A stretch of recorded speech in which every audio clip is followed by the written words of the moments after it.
ശ്യാമിനൊരിക്കലും ടെസ്സിയെ അങ്ങനെ കാണാൻ കഴിയില്ല. കാരണം അവൾ അവൻ്റെ അടുത്ത കൂട്ടുകാരി മാത്രമാണ്. പക്ഷേ ഈ ടെസ്സക്കാവട്ടെ ശ്യാമിനോട് ചെറിയൊരു ഇഷ്ടമുണ്ട്. ഏതെങ്കിലും ഒരു ഇമോഷണൽ സീനിലൂടെ അവൾക്ക് തന്നെ അത് പറയാവുന്നതേ ഉള്ളൂ. പക്ഷെ റിയൽ ലൈഫിൽ അങ്ങനെയൊക്കെ നടക്കുമോ? പെണ്ണുങ്ങൾ അങ്ങനെയൊന്നും എനിക്ക് തോന്നുന്നില്ല. അല്ലെങ്കിൽ എനിക്ക് തോന്നിട്ട് എന്ത് കാര്യം? എനിക്കങ്ങനെ അനുഭവങ്ങളൊന്നുമില്ലല്ലോ. Lack of experience is a problem, especially for a writer.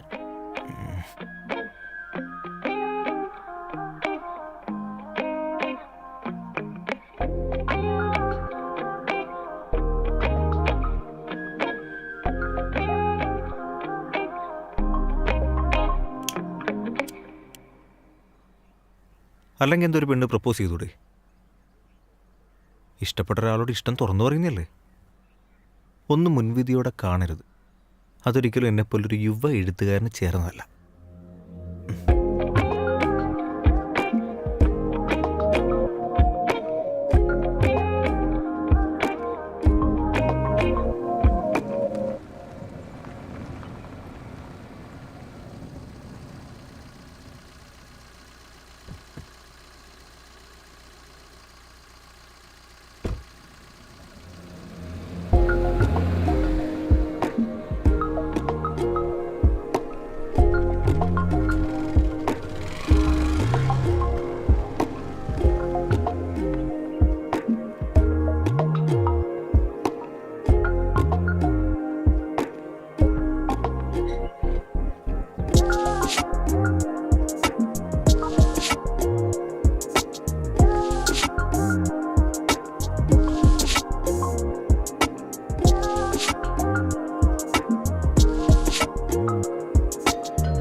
ഇരി.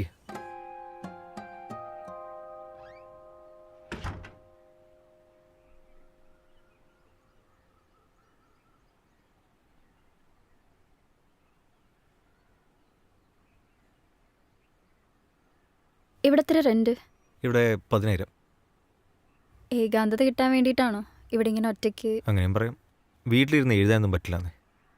എന്നിട്ട് എന്തായി? ക്ലൈമാക്സ് കിട്ടിയോ? ഒന്നും അങ്ങോട്ട് ആയില്ലാന്ന്. 2-3 ദിവസമായിട്ട് ആകെ മൊത്തം ബ്ലോക്കാ. അതുകൊണ്ടാണ് ഞാൻ നിന്നെ വിളിച്ചത്. ഞാൻ വിചാരിച്ചു നമ്മളെയൊക്കെ മറന്നിട്ടുണ്ടാവുന്നു. മറക്കുന്നതൊക്കെ നിങ്ങളെപ്പോലുള്ള വലിയ വലിയ ആൾക്കാരല്ലേ, നമ്മളല്ലല്ലോ. ഇത് ഇന്നലെ കൂടി ഞാനൊരു ഇൻ്റർവ്യൂ ഉണ്ട്. യുവ തിരക്കഥാകൃത്ത് അഞ്ജലി സത്യൻ മലയാള സിനിമയിലെ ടോക്സിക് മസ്കുലാനിറ്റിയെക്കുറിച്ച് സംസാരിക്കുന്നു. Writer Anjali Sathyan questions absence of female characters in Malayalam cinema. വാർത്തകളിലും ഓൺലൈൻ ആർട്ടിക്കിളിലൊക്കെ നീ നിറഞ്ഞു നിൽക്കുകയല്ലേ? എല്ലാം ഒരു ഭാഗ്യമല്ലേ. ഇത്രയൊന്നും എത്തുമെന്ന് ഞാനും പ്രതീക്ഷിച്ചില്ല. അല്ല, ഞാൻ അയച്ച സ്ക്രിപ്റ്റ് വായിച്ചായിരുന്നു. മുഴുവൻ വായിച്ചില്ല.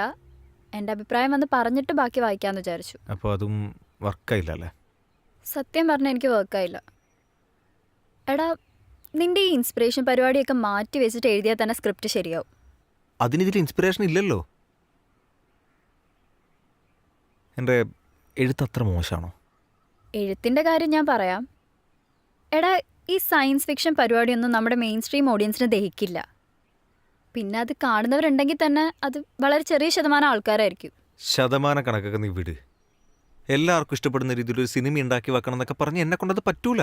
നീ അതിലെ കോൺസെപ്റ്റ് എങ്ങനെയുണ്ടെന്ന് പറ, അതിൻ്റെ ക്യാരക്ടർ ആർക്ക് എങ്ങനെയുണ്ടെന്ന് പറ, അതിൻ്റെ ട്വിസ്റ്റ് എങ്ങനെയുണ്ടെന്ന് പറ. എന്താണ് അതിൻ്റെ കൺസെപ്റ്റ് പറ. തൻ്റെ മരണം ഫേക്ക് ചെയ്ത് ഇൻവിസിബിളായി സ്വന്തം എക്സ് കാമുകയെ സ്റ്റോക്ക് ചെയ്യുന്ന ഒരു ടോക്സിക് ആയ ഒരു കാമുകൻ. എന്തേ കൊള്ളൂലേ? ടൈറ്റിൽ എന്താ? കാണാമറിയത്ത്. എന്നെ കൊണ്ടൊന്നും പറയിപ്പിക്കരുത്. നിന്റെ അടുത്ത് ഞാൻ കുറച്ചു മുമ്പ് എന്താ പറഞ്ഞേ? ഈ ഇൻസ്പിറേഷൻ പരിപാടി നിർത്താനല്ലേ? അവൻ്റെ ഒരു കാണാമറയത്ത്. എടാ, അതിങ്ങനെ ഒറ്റ വാക്കിൽ പറയുമ്പോൾ വേറെ സിനിമയായിട്ട് മാച്ച് ചെയ്ത് ഫീൽ ചെയ്യും. പക്ഷെ കാണും മനസ്സിലാവും അത് വേറെ ഇത് വേറെ എന്ന്. ഒരു ബന്ധവും തോന്നാതിരിക്കാനാണല്ലോ ഒരു ട്വിസ്റ്റ് കൊണ്ടുവന്നത്. അതും അപാരമായൊരു ട്വിസ്റ്റ്. ഏലിയൻസ് വന്ന് മെയിൻ വില്ലനെ അബ്ഡക്റ്റ് ചെയ്ത് കൊണ്ടുപോകുന്നു. അതും ഒരു എക്സ്പ്ലനേഷനും ഇല്ലാതെ റാൻഡമായിട്ടൊരു ദിവസം കേരളത്തിലൊരു UFO പ്രത്യക്ഷപ്പെടുന്നു. അല്ല, ഏത് ബീച്ചിലായിരുന്നത്? 97. അതന്നെ. How lame is that? പിന്നെ ട്വിസ്റ്റ് വേണ്ടേ? ഇപ്പം ജീത്തു ജോസഫിൻ്റെ ദൃശ്യം എന്ന് പറയുന്ന സിനിമ ലാലേട്ടൻ്റെ ഒരു ഫാമിലി സിനിമ പ്രതീക്ഷിച്ചു പോയൊരു നോർമൽ ഓഡിയൻസ് ഒരു നല്ലൊരു ടെസ്റ്റ് ഫൈനൽ കൊടുത്ത സമയത്ത് സിനിമ വൻ വിജയമായില്ലേ? നിന്റെ ട്വിസ്റ്റ് ഫോഴ്സ്ഡ് ആണ് ആനന്ദ്. അതിനെ ദൃശ്യമായിട്ടൊക്കെ കമ്പയർ ചെയ്യല്ലേ. എല്ലാം നമ്മൾ സ്പൂൺ ഫീഡൊന്നും ചെയ്യരുത്. ആളുകൾക്ക് ചിന്തിക്കാനുള്ള ഒരു സ്പേസ് കൊടുക്കണം. ഞാൻ കഴിഞ്ഞ വർഷം ചെയ്തതിൻ്റെ ഷോർട്ട് ഫിലിം ജോണിക്കുട്ടി നീ കണ്ടില്ലായിരുന്നോ? അത് കണ്ടായിരുന്നു. കണ്ടിട്ട് ഒരുപാട് പേരെന്നെ പൊങ്കാലിട്ടു. റീസൺ എന്താ? ഞാൻ സ്പൂൺ ഫീഡ് ചെയ്തില്ല.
അത് സ്പൂൺ ഫീഡ് ഇല്ലാത്തോണ്ടൊന്നല്ല, കണ്ടവർക്ക് പൊങ്കാലിടാൻ തോന്നിയിട്ട് തന്നെയാവും. അപ്പോൾ എൻ്റെ കിട്ടാത്ത മുന്തിരി എന്ന് പറഞ്ഞ ഷോർട്ട് ഫിലിമോ അത് റൊമാൻറ്റിക് അല്ലായിരുന്നോ?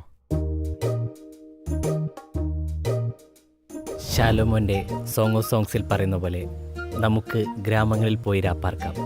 അതികാലത്ത് എഴുന്നേറ്റ് മുന്തിരിത്തോട്ടങ്ങളിൽ പോയി മുന്തിരി വള്ളി തളിർത്ത് പൂവിടരുകയും മാതളനാരകം പൂത്തോ എന്ന് നോക്കാം. അവിടെ വെച്ച് ഞാൻ നിനക്കെൻ്റെ പ്രേമം തരും. എടാ, നിന്നോട് ഞാൻ പറഞ്ഞു മടുത്തു. നിന്റെ ഈ സ്ക്രിപ്റ്റ് സിനിമയായി കഴിഞ്ഞു കഴിഞ്ഞാൽ ആ ഇറങ്ങുന്ന ദിവസം തന്നെ ഓൺലൈൻ റിവ്യൂവേഴ്സ് ഏലിയനായിട്ട് വന്ന് നിന്നെ പൊങ്കാലിട്ടിട്ട് പോവും. വേൾഡ് ബിൽഡിംഗ് എങ്ങനെയുണ്ട്? നമ്മുടെ സിജു ഇല്ലുണ്ട്, സിജോ കോളേജ് നമ്മുടെ കൂടെ ഉണ്ടായിരുന്ന അവൻ പറഞ്ഞിട്ടുണ്ടല്ലോ, നല്ലൊരു വേൾഡ് ബിൽഡിംഗ് ഉണ്ടെങ്കിൽ എൻ്റെ സിനിമ പ്രൊഡ്യൂസ് ചെയ്യാൻ ആൾ വരും. ഏത് സിജോ? മറ്റേ ഷാറുഖ് ഖാൻ്റെ ജവാന് നാഷണൽ അവാർഡ് കിട്ടിയതിന് ജൂറിയെ അഭിനന്ദിച്ച് ഫേസ്ബുക്കിൽ പോസ്റ്റ് ഇട്ടതല്ലേ? എൻ്റെ പൊന്നാനന്ദേ, നീ ആദ്യം പറയുന്നൊന്ന് മനസ്സിലാക്ക്. നിന്റെ കിട്ടാത്ത മുന്തിരിയും ജോണിക്കുട്ടിയും പോലെ അല്ല സിനിമ. അതെല്ലാം വിട്, നമുക്കതൊക്കെ ശരിയാക്കാം. നീ വില്ലനെ പറ്റിയൊന്നും പറഞ്ഞില്ലല്ലോ, അതൊക്കെ അല്ലേ? I mean the character development.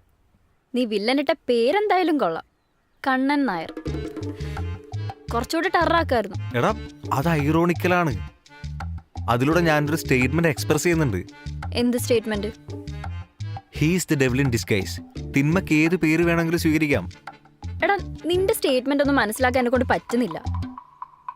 അത് ആർക്കും പറ്റുമെന്നും തോന്നുന്നില്ല. പറയുന്നതല്ലാണ്ട് നിനക്കൊന്നും കേട്ട് ശീലമില്ലല്ലോ.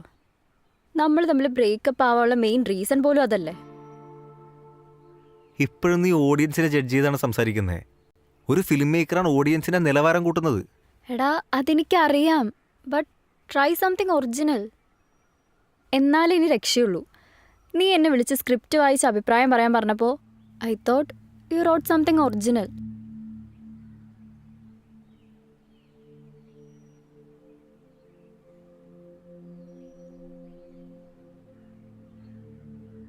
പക്ഷെ ഇത്തവണ ഞാൻ ശരിക്കും ട്രൈ ചെയ്ത് അഞ്ജലി. സ്ക്രിപ്റ്റ് ഫൈനൽ റിവിഷൻ കഴിഞ്ഞ് ഞാൻ ആദ്യം വായിക്കാൻ തരുന്നത് നിനക്കാ. നീ എന്നെക്കാളും സക്സസ് ആയ ഒരു റൈറ്റർ ആയതുകൊണ്ട് മാത്രമല്ല, ബിക്കോസ് ഐ ട്രസ്റ്റ് യു. കോളേജിൽ ഡിഗ്രി കഴിഞ്ഞ് ഇറങ്ങുമ്പോൾ ഒരു സ്വപ്നം മനസ്സിലുണ്ടായിരുന്നല്ലോ, സിനിമ ചെയ്യുക. നല്ലതോ മോശമോ എന്തോ ആയിക്കോട്ടെ, I just want to make them. എടാ, നീ നല്ലൊരു സിനിമ ചെയ്ത് സക്സസ് ആവുന്ന കാണാനല്ലേ എനിക്കും ആഗ്രഹം. അതുകൊണ്ടല്ലേ ഞാനീ പറയുന്നേ. അല്ലാതെ നിന്റെ ഈ സ്ക്രിപ്റ്റിനെ തരം താഴ്ത്തി പറഞ്ഞൊന്നുമല്ല.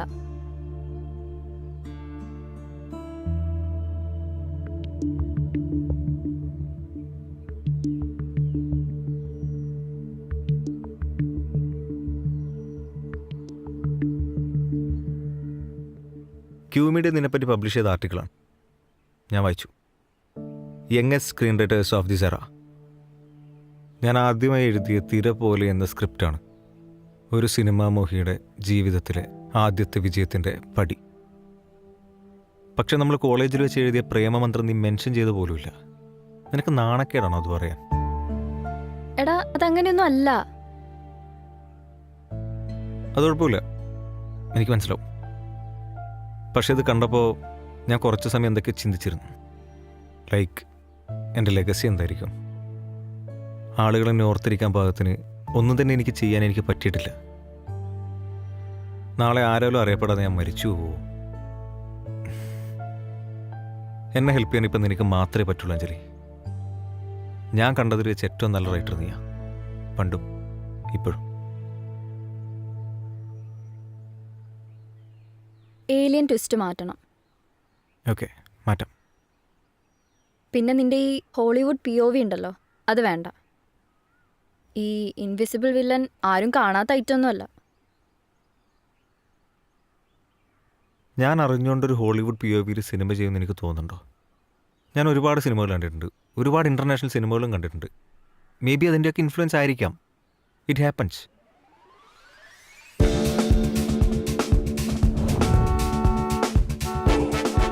അഴലിൻ്റെ ആഴങ്ങളിൽ അവൾ മാഞ്ഞുപോയി, നോവിൻ്റെ തീരങ്ങളിൽ ഞാൻ മാത്രമായി, ഇരുൾ ജീവനിൽ പൊതിഞ്ഞു, ശീതൽ പ്രാണനിൽ മേഞ്ഞു, കിതയ്ക്കുന്നു നീ ശ്വാസമേ, പിന്നോട്ടു നോക്കാതെ. Holy shit!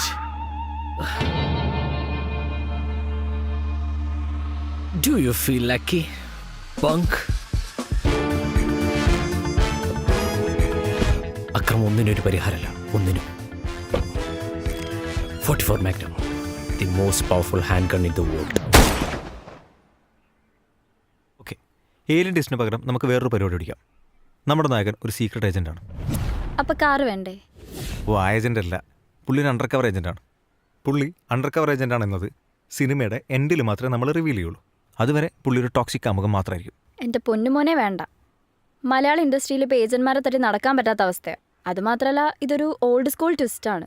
90s വർക്കായനെ. അല്ലെങ്കിൽ ഇവ സ്റ്റോക്ക് ചെയ്യുന്നത് ഒരു എക്സ് കാമുകിയല്ല, ഇവൻ്റെ കുടുംബത്തെ ഇല്ലാതാക്കിയ ഒരു സൈക്കോപാത്തിനെയാണ്. ഏത് സൈക്കോകളെ തട്ടി നടക്കാൻ പറ്റാത്ത ഈ ഇൻഡസ്ട്രിയിലേക്കാ? ഇതൊന്നും ശരിയാവില്ല. സമ്മതിച്ച് എനിക്ക് ഒരു കഴിവില്ല.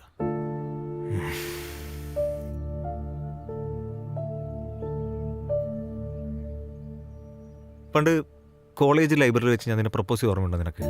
പിന്നെ ഓർമ്മയില്ലാതെ? പ്രേമമന്ത്രത്തിന്റെ ക്ലൈമാക്സ് നമുക്ക് അവിടെ വെച്ചല്ലേ കിട്ടിയേ? അല്ല, ഇപ്പം എന്താ അത് ചോദിക്കാൻ? എങ്ങനെയാണ് നമുക്ക് ഐഡിയ കിട്ടിയത്?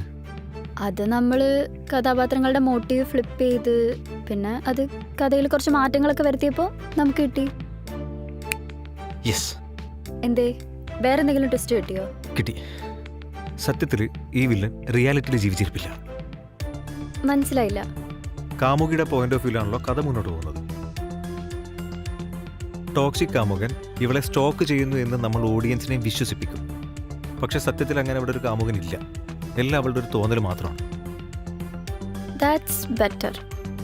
നീ സീൻ 45 എടുത്തേ. എന്തിനാ? എന്നൊക്കെ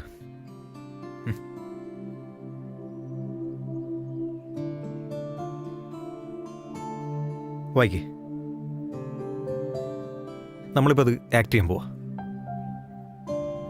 ഓക്കെ, ഡയലോഗ് പോർഷൻ മാത്രം വായിച്ചാൽ പോരെ? മതി. നീ ടെസ, ഞാൻ നിന്റെ ഫ്രണ്ട് ജസ്റ്റിൻ.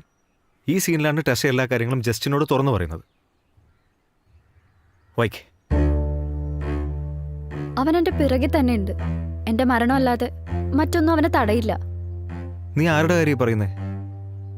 അവൻ തന്നെ, കണ്ണൻ. ഈ പേര് മാറ്റാൻ വല്ല വഴിയുണ്ടോ? പേരൊക്കെ മാറ്റാം, നീ ഇടയ്ക്കിരി പറയല്ലേ. പറ. അവൻ പോയതല്ലേ, നിനക്കത് അറിയാവുന്നതല്ലേ? അവൻ എവിടെയും പോയിട്ടില്ല. അവൻ എല്ലാരെയും പറ്റിക്കുകയാണ്, എന്നെയും നിന്നെയും എല്ലാരെയും. എനിക്ക് നീ പറയുന്നതൊന്നും മനസ്സിലാവുന്നില്ല. ഇരുട്ടിൽ അവൻ മറിഞ്ഞിരിക്കുകയാണെന്നാണ് ഞാൻ കരുതിയത്. പക്ഷേ അവൻ തന്നെയാണ് ഇരുട്ടെന്ന് എനിക്കറിയില്ലായിരുന്നു.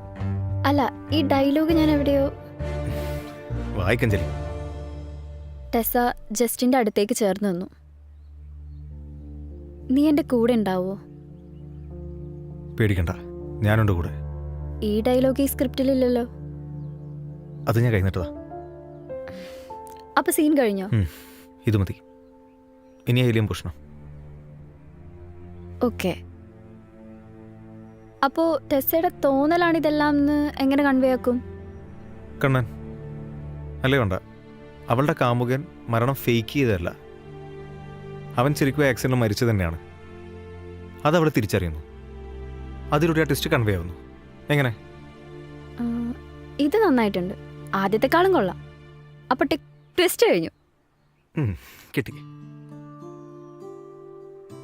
വീണ്ടും കോളേജ് ലൈബ്രറിയിലെത്തിയ അതേ ഫീൽ. താങ്ക്സ് അഞ്ജലി. എന്തിനാ ഇപ്പൊ താങ്ക്സ് ഒക്കെ? Four everything. അതെങ്ങനെയാ? അല്ലെങ്കിലും ഐശ്വര്യമുള്ളവർ വരണം ട്വിസ്റ്റ് കിട്ടണമെങ്കിൽ. നമുക്ക് മറ്റൊരു സിദ്ദിഖിലായിക്കൂടെ? ആനന്ദഞ്ജലി. എന്താ അഭിപ്രായം? നോക്കാവുന്നതാണ്. അപ്പോൾ നമ്മുടെ കഥയുടെ ക്ലൈമാക്സ് എങ്ങനെയായിരിക്കും? നല്ല ഐഡിയ ഉണ്ടോ? അതിപ്പോ നിനക്ക് 2 ഓപ്ഷൻ ഉണ്ട്. ഒന്നെങ്കിൽ വന്ദനത്തിലെ പോലെ ഒരു സാഡ് എൻഡിങ്, അല്ലെങ്കിൽ